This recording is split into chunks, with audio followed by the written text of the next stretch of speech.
Sir, आज 15वां दिन हो गया। बच्चे लोग जो छात्र लोग हैं जेपीएससी जेएसएससी के लेकर के धरना कर रहे हैं।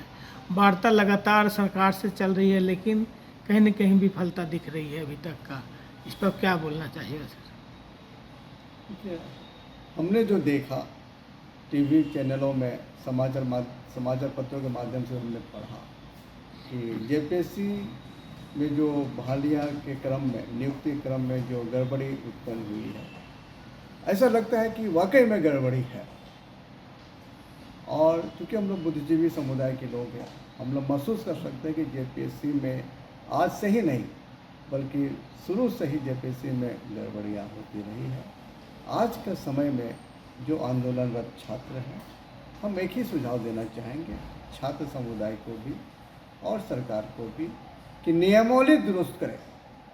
भारत का संविधान के अनुच्छेद 316 में जो बातें हैं, अध्यक्ष द्वारा जेपीएससी के अध्यक्ष सदस्यों की नियुक्ति की जाएगी, राज्यपाल नियमावली बनाएंगे। उस नियमावली को अनुच्छेद 320(5) के तहत विधानसभा के पटल में रखना है। सरकार फिर से इस नियमावली पर विचार करे, अभी वर्तमान सत्र में लाकर जेपीएससी के नियमावली को भारत का संविधान के अनुरूप तैयार करें। दूसरी बात है कि गड़बड़ियाँ क्यों?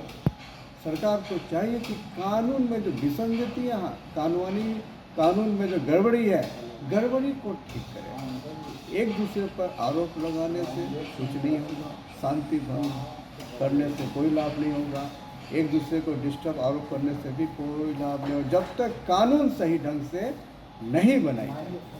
हम चाहेंगे कि राज्य सरकार झारखंडी मूल के छात्रों और व्यक्तियों को ध्यान में रखकर नियमावली बनाए। सबसे पहले सरकार विज्ञापन में सुधार लाए।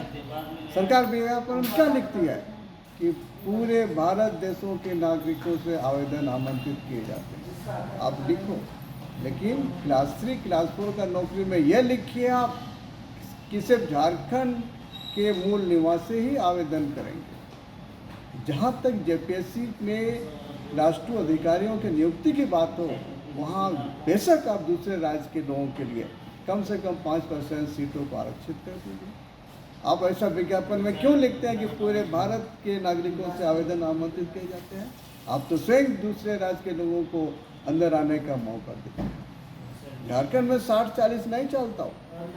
झारखंड में जो यहाँ के जो मूल निवासी है, जो मूल बच्चे हैं, उनके लिए आपको कानून बनाना ही होगा। छात्रों से हमारा निवेदन है, अभिभावकों से मेरा निवेदन है, राजनीतिक पार्टी चलाने वालों से भी हमारा निवेदन है कि झारखंड के हित में नियमावली बनाई जाए और जो भी रिक्तियाँ निकलती है उसमें क्लास 3 क्लास 4 की रिक्तियों में 100% सीट्स यहाँ के लोगों को मिले। और जहाँ तक राजपत्रित पदाधिकारियों में नियुक्ति की बात होती है, वहाँ से कम 5% सीट आप दूसरे राज्य के लोगों के लिए, अभ्यर्थियों के लिए रख सकते हैं। हम फिर आपको कहना चाहेंगे, ये सिर्फ नियुक्ति नियमावली में त्रुटि नहीं है। राज्य सरकार के पास जितने भी नियमावली है, सभी नियमावली में त्रुटि है। यह अनुसूचित क्षेत्र है, सरकार फी पैसा का नियमावली डाइल्यूट कर दी है। नगर निगम के प्रावधान विस्तारित नहीं किए हैं संसद से, सरकार गलत नगर निगम नियमावली बना करके हमारी ज़मीनों को लूट रही है, हम पर टैक्स लगा रही है। यहाँ आदिवासी मूलवासियों का घर तोड़ा जा रहा है नगर निगम के द्वारा, और इसी नगर निगम के छत्रछाया में हमारा प्रज्ञा केंद्र काम करके दूसरे राज्य, दूसरे देश के लोगों को सर्टिफिकेट बना के दे रही है। लोग घुसपैठिए की बात करते हैं, लेकिन घुसपैठिए का कारण क्या है? ये नगर पालिका, नगर पंचायत, नगर निगम ही घुसपैठियों को घुसने का एक सहारा होता है। हम राज्य सरकार से कहना चाहेंगे, आप नियमावली को दुरुस्त कीजिए, तभी राज्य आगे बढ़ेगा। और फिर हम राज्य सरकार को कहना चाहेंगे, आप यहाँ के जो बुद्धिजीवी लोग हैं, यहाँ की जो बौद्धिक ताकतें हैं, उसका आप इस्तेमाल किया कीजिए। अपने इर्द गिर्द दूसरे राज्य के लोगों को मत रखिए। अगर आप अपने मंत्री और यहाँ के जो मुख्यमंत्री महोदय हैं, अपने इर्द गिर्द अगर झारखंड मूल के लोगों को नहीं रखेंगे तो सरकार की यूं ही बदनामी होती रहेगी और राज्य दिन ब दिन पिछड़ता चला जाएगा। अपना पूरा परिचय। मेरा नाम विक्टर कुमार माल्टो है, मैं राष्ट्रीय संयोजक आदिवासी विधि मंच।